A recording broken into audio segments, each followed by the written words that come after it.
Good day, beloved. We're here today at Sherman United Methodist Church in Evanston, Illinois, for our Black Education Sunday celebration as we conclude our Black History Month celebration sermon series. And we were fortunate to have the Reverend Dr. Marcus Campbell, who is the superintendent of Evanston Township High School. And he was phenomenal. And so we just want to have a sermon talk back to recap the meaningful points as he challenged us to think about the current state of education as it impacts Black people. And so, Dr. Campbell, thank you for joining with us. You are a child of the Black church, particularly the Black tradition. You stand on the shoulders of giants like Dr. Carter G. Woodson, like Dr. Benjamin Elijah Mays, the schoolmaster to the generations. Here within a public context, we ask you to come and address our congregation about the state of Black education. Can you just give us some highlights of what you want the congregation to glean from your sermon? Well, thank you, Pastor McLeod, and everyone. I appreciate you having me.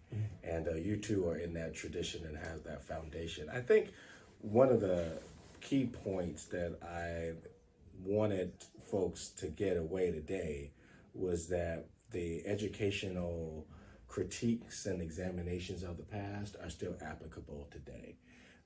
We have a lot that's happening in our education system today that was the same things that were happening over 90 years ago, 100 years ago, and the same application applies in that there are, state legislators that are really trying to turn back the clock on what's allowed in schools, and we just can't let that happen. Within our tradition here, we stand on the shoulders of the likes of Gaylord Wilmore and James Cone, the fathers of Black liberation theology. And with that, for me, I embrace Luke 4, 18 and 19, that the Spirit is upon you and me within our respective vocations to preach liberation, to give sight to the blind, to enfranchise those who are disenfranchised, and to preach the acceptable year of the Lord, not just through sermons, but through the sermons that people see of how we live our lives. Within the context of education, what should we be doing to ensure, following your leadership and the leadership of your colleagues, to ensure that we're championing the liberation of Black people through public education? It's a great question. I think about my first experience hearing a person that you would know was Dr. Kwanzaa Kunjufu. All right. I was in 5th grade, and Dr. Kunjufu came to my school and gave a talk. Mm-hmm. And it changed my life in the 5th grade because I never heard, outside of my daddy who was a Baptist pastor, I never saw a Black man talk like that about school and about education, the importance of education. So, and what that said to me was that representation matters. Mm-hmm. And so one of the things that we have to do in our school system is to be sure that there are people of color who can mentor and speak to our young students of color, speak to all kids, but definitely our students of color. And so we need more representation in our schools. When I was hired at ETHS 23 years ago, our faculty of color was less than 5%. Now we're close to 40% faculty of color. So that's one aspect of liberation. Getting more students of color into honors and AP, having more opportunity for rigor. When I first started at ETHS, Black kids in AP was less than 10%. Now almost every Black seniors who graduate from ETHS, over half of them take AP. Some years ago, a lot of Latinx kids, less than 10% of them were in AP courses. Now over 70% of our Latinx kids are in AP courses. So it's all about representation and opportunity. Excellent. It's interesting how things come full circle. I was ordained by Isaac Singleton, one of the co-founders of Operation Push, pastor of the historic Mount Zion Baptist Church in Joliet.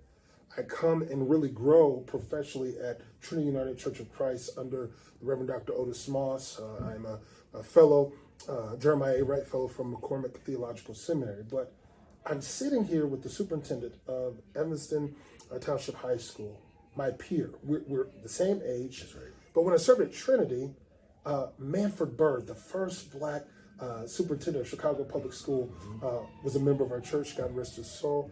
And then we look at people like Walter E. Massey, my college president at Morehouse, also the president of the Art Institute here in Atlanta, our fraternity brother, and then the likes of Dr. William Harvey, who has grown the largest endowment of any historically black college from his work that he did at Hampton University. To that end,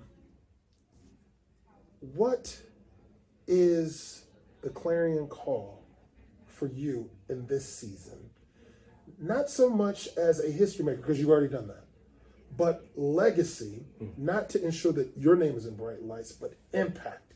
And we ask that question so we know how to get behind your vision and support you to do the things that need to be done.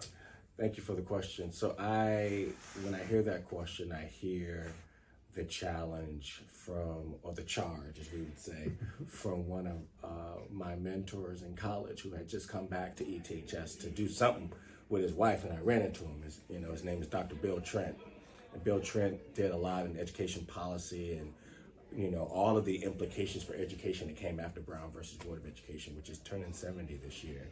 Dr. Trent told me, he says, it's now your job to be sure that the next generation is trained and skilled to be a generation of resistance.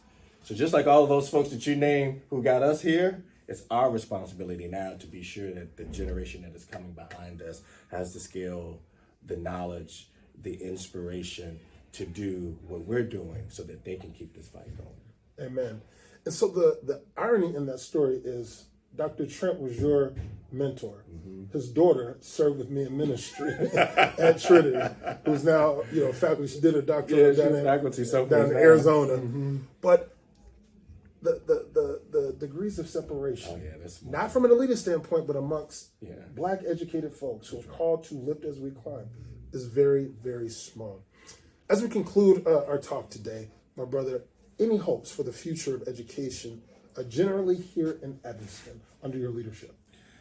Yeah, we're going to be sure that we create opportunity that the community really hasn't seen before. Right. And there is a grace that I feel in this moment, in this time, that this community is going to be able to see some things and from our school system that we haven't seen before, that we haven't done before, and I'm really excited about it, and I can't wait to be announcing those plans really soon. Wonderful. Well, know that you have a friend in me, my friend, but more specifically, know that Sherman United Methodist Church is here to support you in the work of your team here and the work of our community. So thank you again for blessing us on this morning with a relevant word, and we just pray God's favor and peace on your life, and know that God has you in the palm of your hand. Yeah. Thank you, Pastor. God bless you, sir.